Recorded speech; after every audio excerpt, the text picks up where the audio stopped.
Amanda and Tonch Weldon look like the quintessential corn-fed Iowa couple. People thought Tonch and Mandy were extremely happy. They really did seem like soulmates. But behind closed doors, there's lots of love going around. He wanted to be, in his eyes, married to all three of them, married as one. Some people call that swingers. They were swingers. Until their love triangle takes a sharp and deadly turn. But no one saw it coming. Nobody should have had to die. Nobody should have been pushed that far. Love may be blind and marriage bliss, but divorce is murder.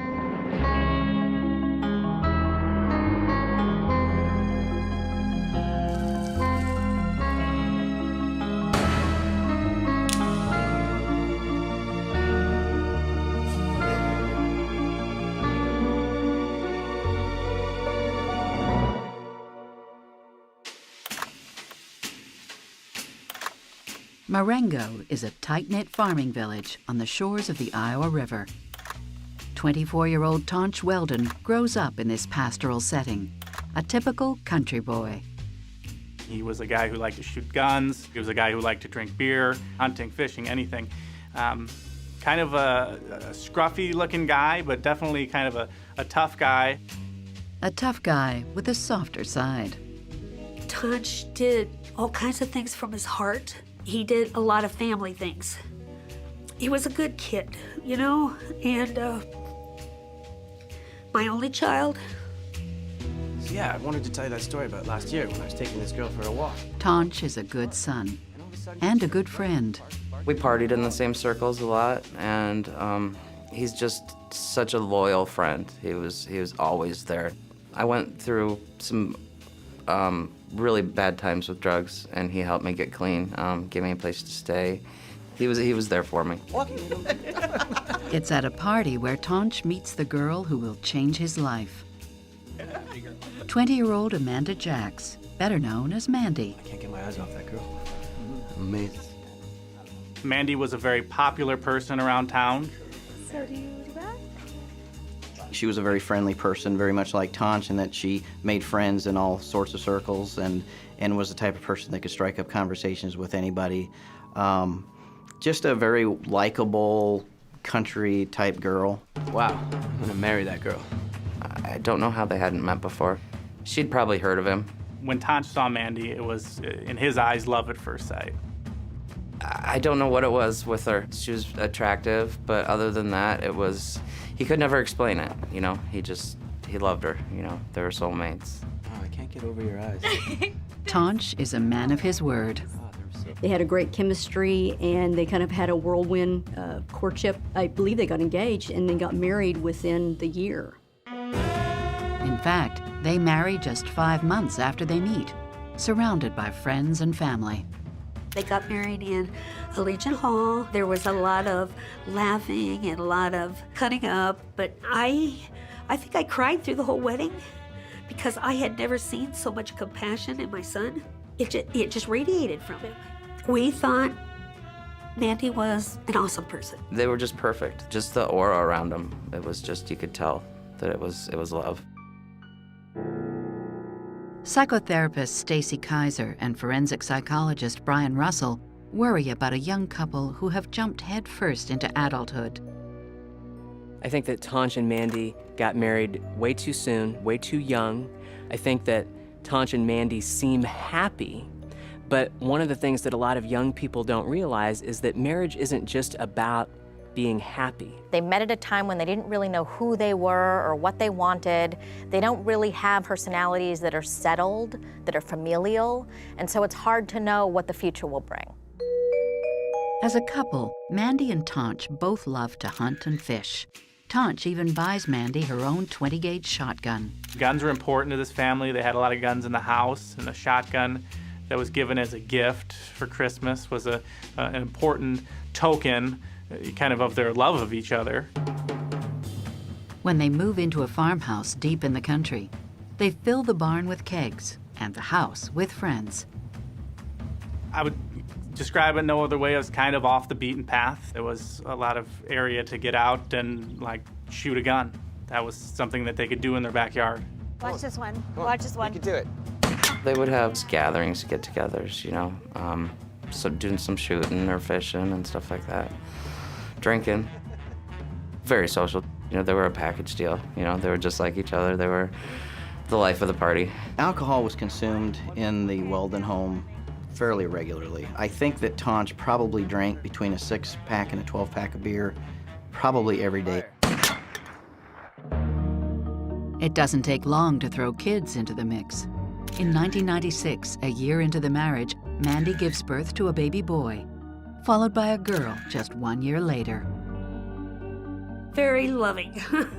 Very, very loving parents, very protective parents. They certainly loved their kids, but socializing and partying was part of their life, and so that was something that they were going to incorporate into their life. If Tonch and Mandy are focusing on partying or they're focusing on drinking, the strength of that bond is not as good as it would be if the focus were really upon one another. In a lot of ways, odds are against the relationship of Tonch and Mandy. First of all, they met young and married young. Secondly, they had children young. And thirdly, they love to party. And so that combination often doesn't bode well for a relationship.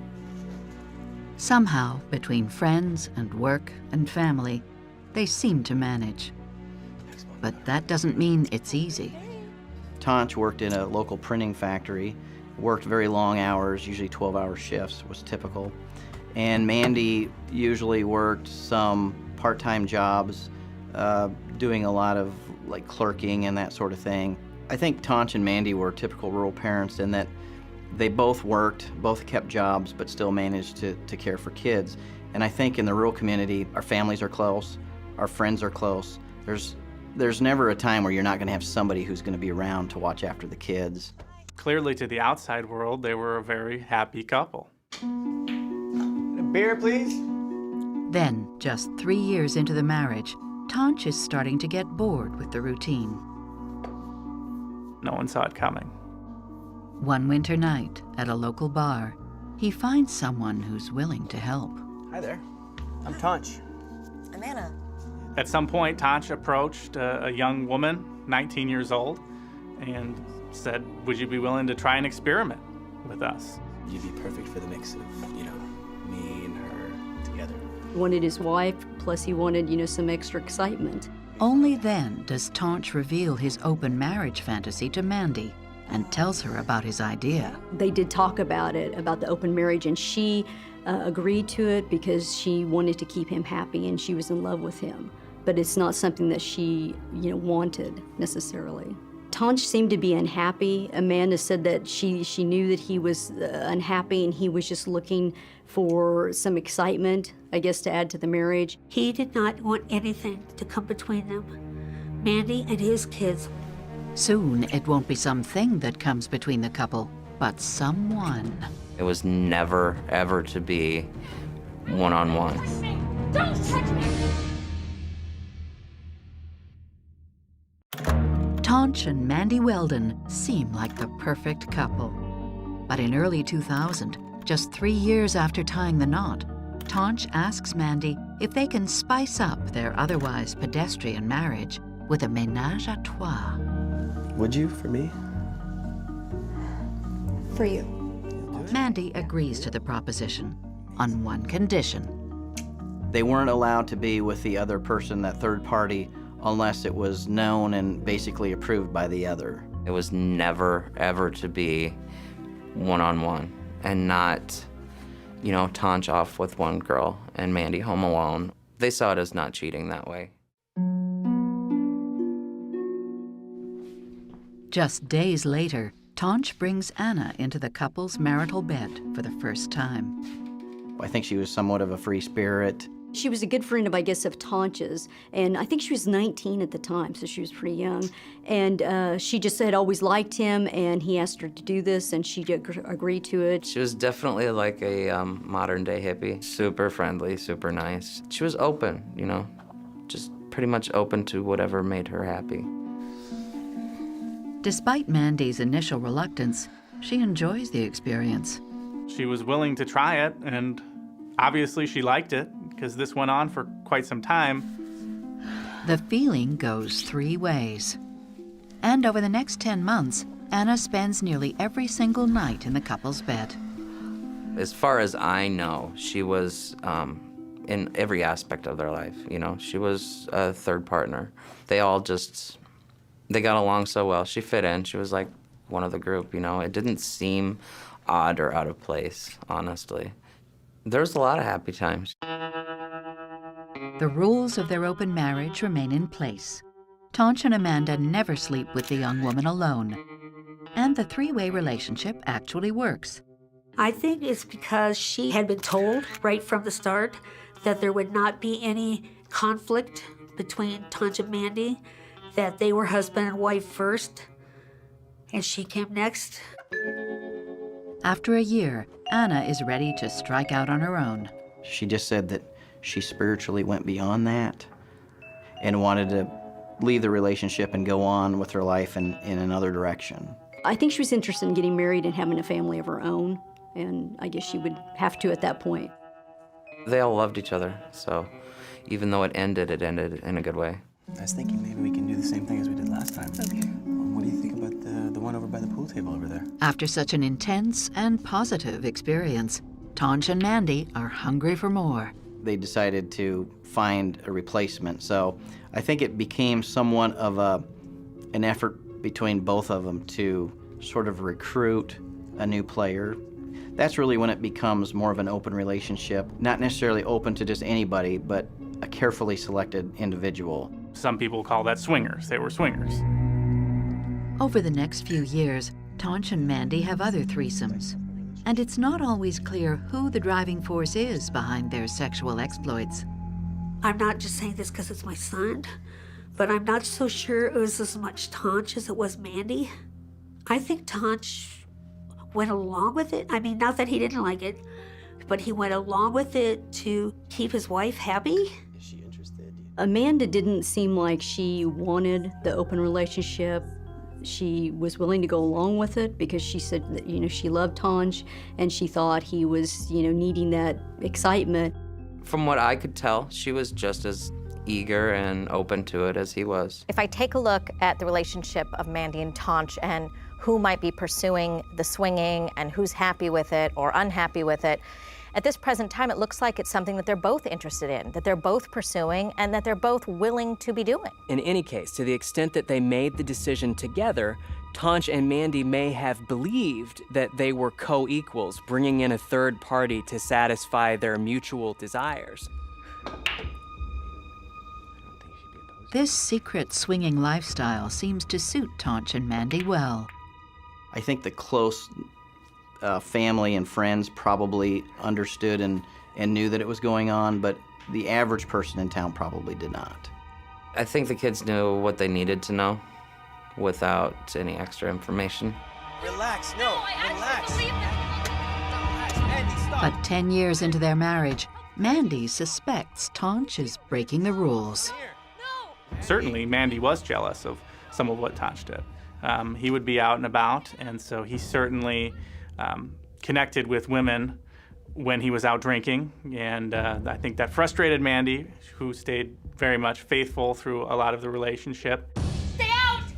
She confronts Tonch about his flirtations. What do you think that I am? I think the fights, they were fighting a little more often. Friends had seen them fighting.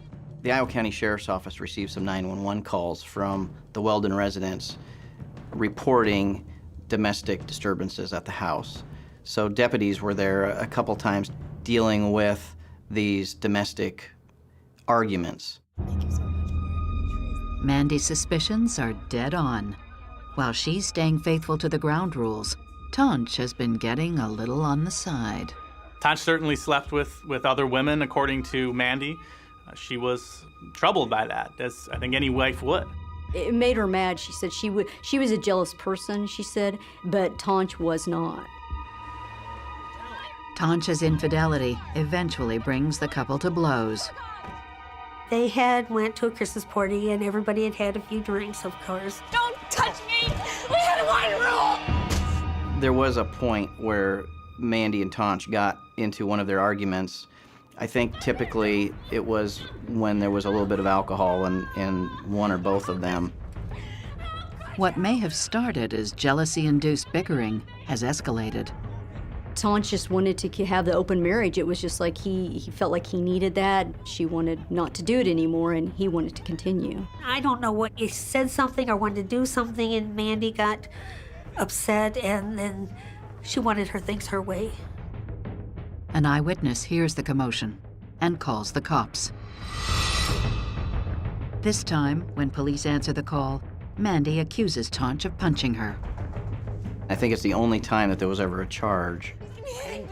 I think when we see that Tonch has actually punched Mandy, I think we can kind of get a taste of the fact that Tonch does lose control, can lose control. For about 2 weeks later, as I recall, Mandy went to the county attorney and wanted to drop the charges, so they probably made up. They still loved each other. She says that he was not the one doing the hitting, that she was the one doing the hitting, and she wants him home now. Now, with their marriage in trouble, Tonch is hell-bent on finding a new lover, one who will please Mandy. I think Tonch and Mandy's relationship sort of eroded a little bit as they lost their third player. I think it just sort of brought up the restlessness that Tonch was suffering from before that he was able to come up with this arrangement. So it became sort of important for him to find a replacement. Finally, Tonch meets the woman he believes will ultimately save their marriage. What's your name? I'm Amy. Amy Gephardt, a 35-year-old who's new in town. She had a different look than what they usually were, the girls that they were usually with, you know. Not quite as feminine. And Amy was an open lesbian, and I think that sort of changed the game a little bit for Tonch. I kind of think I really like you. Will Amy mend their marriage or tear it apart? Telling some of his closer friends, I'm getting a little worried about the Amy-Mandy situation. He was treated like a dog, pretty much. I think some people actually thought he was gonna shoot somebody. Tonch and Mandy Weldon like to share their marital bed with a third person, with unpredictable results. By 2009, Tonch has not been playing by the rules, and Mandy gets jealous. But they hope that taking a new lover, Amy Gephardt, will bring some harmony back into the household. And the chemistry between Amy and Mandy is palpable. They really hit it off, and it seemed to be like they were, instantly attracted to each other. With the romance rekindled, Tonch has a special gift for Mandy's 33rd birthday. I have something to show you. Tonch decided to give her a present, which consisted of buying a motel room in a local motel. But Tonch isn't staying. He goes in with them, but then he leaves. Mandy gets her own private sexual encounter with Amy. For Mandy, it's a first. Tonch had broken that over the years, but Amanda had never broken that rule. And so this was something that Tonch was offering his wife. And so Amy and Mandy slept together and obviously had a wonderful night. As the wonderful nights continue, Tonch joins the party. They start a regular relationship, the three of them. The three-person relationship involving the couple and Amy evolved very quickly because it was something that Tonch and Amanda were used to. It was just different because with Amy, it seemed not so much for Tonch as it did something for Mandy. In just weeks, the three adults are almost inseparable. And just over 1 month after Mandy's birthday surprise, Amy parks her camper in their driveway. Then she moves into their home and their marital bed. It was about the same time that she was having some financial problems and basically was losing the home that she had been living in. She went back to Tonch and Mandy and said, hey, is there a place where I can stay right away? They said, yeah, come on in. And before you know it, the three of them are sleeping in the same bed. And Amy's part of the family now. And the kids know her, call her by name. She's Amy, she's almost like another parent. Good to see you. Amy is even introduced to Tonch's mother, Barbara. Oh yeah, we met Amy several times, 3 or 4 or 5. As far as to speak to and be around, she was very pleasant. I didn't agree with it. I'll never agree with it. I never said anything, and I wished I had now. They're all adults, and they made their choices. So, like I told you. Tonch is so pleased with the situation that in April, he wants to make their threesome official. I make jewelry, so he got a hold of me and asked me to make 3 rings, one for him and Mandy and Amy. Amy and Amanda don't know about it. He hasn't told them about it. Tonch wanted to have a ceremony, you know, friends, family, people over to see that this was a serious thing. In his eyes, if this ceremony were to go off without a hitch, they would all be hitched. Obviously, it wouldn't be a lawful marriage, but he wanted to be, in his eyes, married to all 3 of them, married as one. You know, it would have been a symbolic marriage. There's absolutely no way that Mandy, Tonch, and Amy are all equal partners in this relationship. First of all, Mandy and Tonch are married, and Amy is not a part of that. Secondly, they have children together, and Amy is not a part of that. And it's clear that none of them are really thinking in a cool, calm, collected way about what is best for everyone, including the children, especially the children. Well, it's such a pleasure. While Tonch claims his goal is to mark a deepening commitment to both women, friends think he's actually worried about losing one of them. We're gonna have a very nice. Amy is a lesbian. She was an out lesbian. And so certainly over time, she was going to start pulling Mandy away from Tonch. I think it was just inevitable. Later that month, it happens. The 2 women sleep together for the first time when Tonch isn't home. Amy and Mandy were definitely breaking the rules, or that Amy and Mandy were taking a closer bind to each other than they were with Tonch. Tonch doesn't know about these encounters yet, but he notices a shift in the couple's dynamic. There's definitely a power shift between Mandy and Amy and Tonch, simply because Amy and Amanda are finding it easier to be with each other. In hindsight, he probably realized that he may have made a mistake somewhere along the way, in that she was basically a lesbian and really didn't have a lot of interest in Tonch. I think Amy tried to convince Mandy to love her and love her only. Amanda didn't say exactly what happened. She just said that they were able to spend more time together and they just fell in love. It wasn't like they set out to do that. She didn't mean for it to happen necessarily, but she had fallen in love with her. Now, the only obstacle to Amy and Mandy being together is Tonch. The real truth is, if 2 women are truly sexually interested in each other, they usually don't have a lot of use for the guy, at least not for the long haul. When 2 people live together, in this case, it was Mandy and Tonch, they build a power dynamic. When you bring in someone else, in this case, Amy, everything has to shift around. Roles get changed, and so there's a shifting going on at this point in their relationship, and we don't know where it's settled yet, and we don't know how it's going to work out. The situation comes to a head during a weekend-long party at Tonch and Mandy's farmhouse. The party was where the downward spiral really started. Everybody was at the party. Everybody was having a good time. The guests have drained the better part of 6 kegs in the barn. All of a sudden, Tonch and Mandy disappeared. And I asked somebody, I says, well, where's Tonch?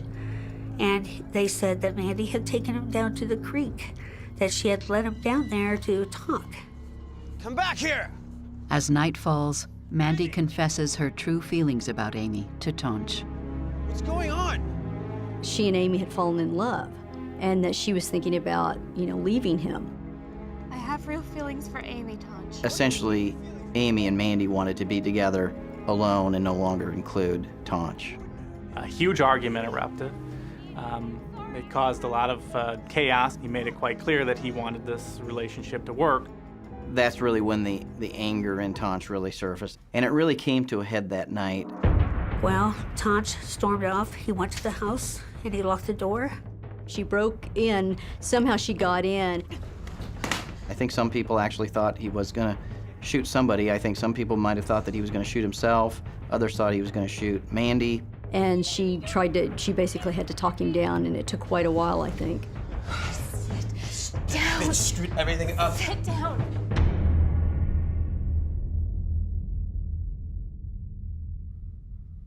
Passions simmer down by dawn, when everyone sobers up. When the sun came up, it was like nothing happened. After the party, things returned to normal. Tonch, Mandy, and Amy are, a three-way couple again, and life is normal. Tonch seems to continue his relationship with Amy and Amanda. He doesn't treat Amy any differently. But beneath the thin veneer of normality, something has changed. Tonch tells friends and family that the girls are turning against him. He was telling some of his closer friends, I'm getting a little worried about the Amy-Mandy situation. He was king of the castle before this, and it was definitely different. He was lost. He felt like he was lost. The first phone call was, Mom, Mandy and Amy told me that they were going to sleep in our bed and I could have one little corner and just deal with it, leave them alone. He was belittled. They knew that he would be there no matter what, and they acted like it, and they broke him in a way. The next phone call I received, he told me he was very upset again, crying, and told me that Mandy and Amy was going to leave and take his kids. But he talked them into staying, but the only way that they would stay is if they could do whatever they wanted, and he was not involved. I think it's the ultimate irony where Tonch thought that he could have his cake and eat it too, have two women to have sex with, to live under his roof with them and with his kids, and it would all go fine. And then it ended up that he was the one that got isolated. The foundation of this very relationship was a recipe for disaster. Tonch becomes increasingly desperate. The next phone call I got, he said, Mom, I got a plan. I says, what's your plan, Tonch? I'm gonna ask Amy not to sleep with Mandy for a month and To see if Amy really does love her or not. The next phone call from the house is not to Tonch's mother. It's to the police. The 911 call was terrifying, screaming. It was hair-raising.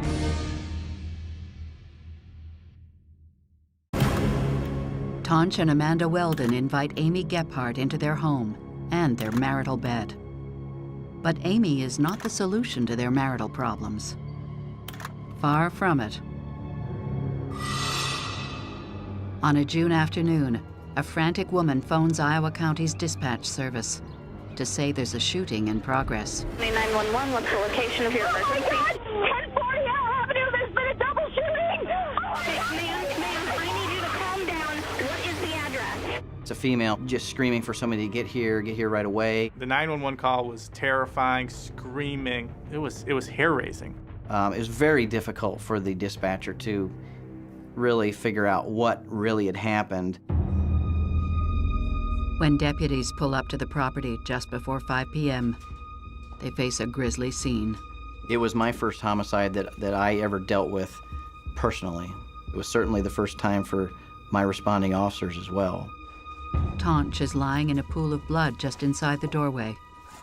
Most of his jaw is missing. I saw Tonch laying on the floor in what appeared to be suffering from a very severe injury to his face. In the next room, a female with a single gunshot to the chest lies motionless. It's Amy Gephardt. She was actually sort of just laying back on the sofa, but in a sitting position, but sort of slumped, but her head back. Almost if somebody was sitting back and just fell asleep.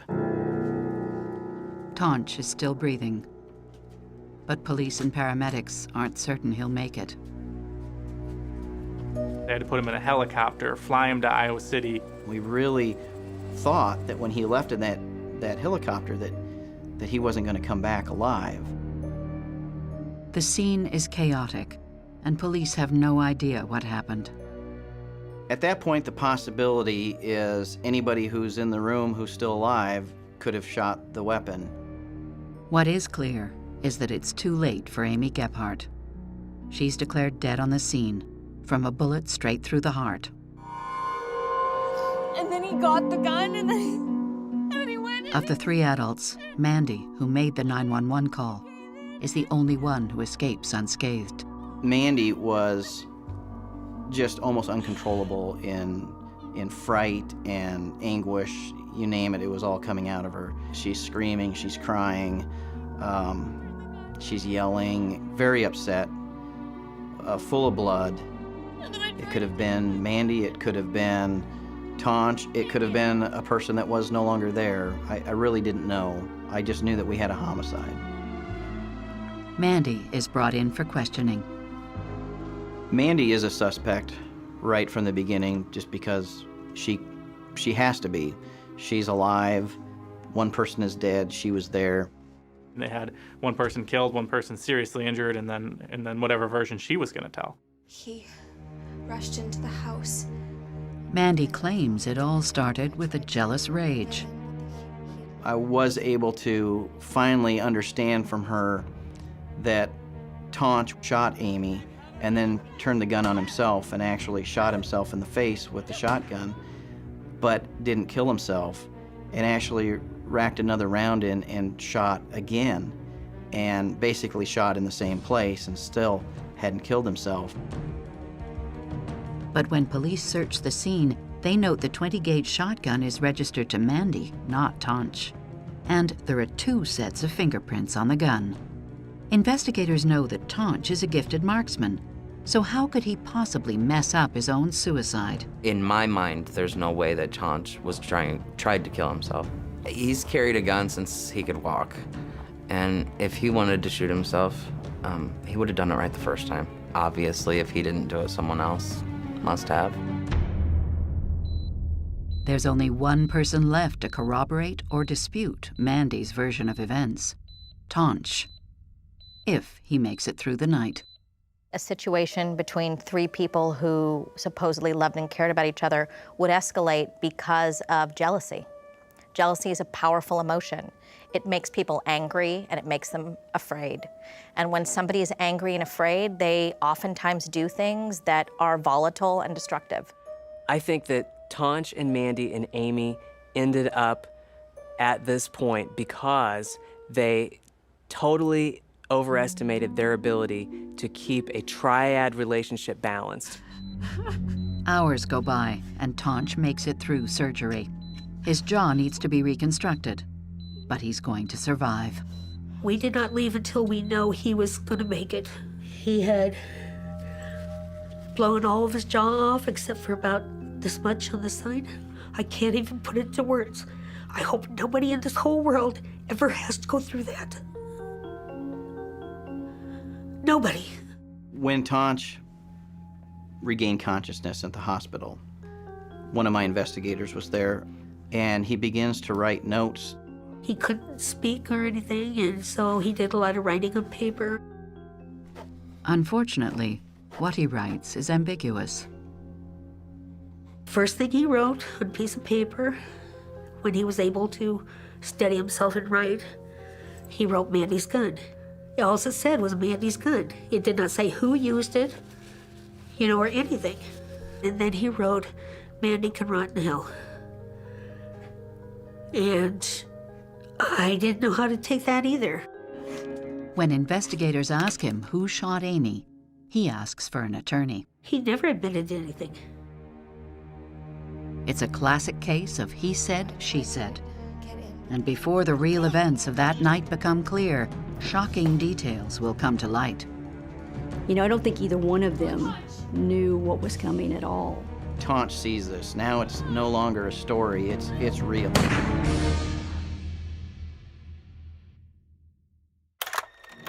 The relationship between a married couple and their lesbian lover ends in tragedy. Amy Gebhardt is shot dead. Tonch Weldon is on life support with his jaw blown off, which his wife Mandy claims is a result of a botched murder-suicide. When we processed the scene, we found that there were 3 rounds of shotgun fired. One of the shells was used to shoot Amy.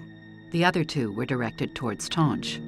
We found the holes in the ceiling where those stray shots that had hit him in the face had gone up through the 2-story house into the ceiling. While the murder weapon belongs to Mandy, there are 2 sets of fingerprints on the gun, Tonch's and Mandy's. So who fired the fatal shot that killed Amy? And who shot Tonch? It was determined that the fingerprints that were left there by Tonch were left there in the same fashion that you would expect them to be left by a person who was holding and controlling and firing the weapon. Mandy's fingerprints tell a different story. The fingerprints that were left there by Mandy were in the wrong direction. She was actually pulling the gun away from Tonch, trying to stop him from firing the weapon again, and it was completely consistent with the story that she had given us. Tonch is charged with Amy's murder as police piece together the events of June 7th, 2009. Tonch had some friends over, got off work around noon, and went down to shoot some guns with his buddies. They were drinking beer. There were empty kegs in the nearby barn. Amy and Amanda came back. They had been out of town seeing some family. Obviously, when they were gone, some agreement had been struck between Amy and Amanda to confront Tonch about this. And almost right away, Amanda went down to tell Tonch that Amy and she were going to leave him. And they were going to move into Amy's camper, and they were going to move away from Tonch. Tonch sees this. Now it's no longer a story. It's real. He's seeing it unfold. Mandy, I'll change. I'll change. Amy, I'll change. He broke him down. He dropped down to a knee. He begged Mandy to stay, and he was very upset, vividly emotional. When the fight starts to brew is when those friends leave because they're realizing something's happening here and we probably need to leave them alone. Tonch is furious. He storms out of the barn and into the house to confront Amy. And abruptly, Tonch got up. He went in the house, he closed the door, locked the front door. Mandy tries to follow Tonch into the house. She couldn't get in the door because they were locked, so she went to a nearby window. And she's looking through the window and she sees Tonch inside and Amy, and they seem like they're arguing. Tonch sees Mandy watching them through the window. He turns to her, and while she can't hear him, she can read his lips. Get up. Good, I want you to see this. And then he left the room. What is going on? Had it gone the other way around, that she opened the window and came out, rather than having Mandy come in to continue the discussion and the confrontation, may have been a different story. I don't think that Amy knew the danger of it. You know, I don't think either one of them knew what was coming at all. When Tonch returned, he had a gun. It's Mandy's gun, cocked and ready to fire. Tonch. Now Tonch has something else to say, and this time Mandy can hear his words crystal clear. I can't have it, neither can you! He shot her directly in the heart and just exploded her heart with a shotgun. It just goes crazy, and then Tonch takes the gun and shoots himself in the jaw. Does it again. This is while she's trying to basically fight the gun out of his hand.